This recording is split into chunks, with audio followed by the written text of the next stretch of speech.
I believe in us, folks. Fifth Don't time's say charm. Here we go. 31. What does it mean? 2. I'm gonna mess it up. 4. Sorry, I didn't hear. 5. 6. 7. 8. 9. 10. 11.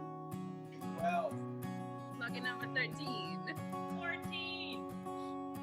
15. 16. 17. 18. 19. 20.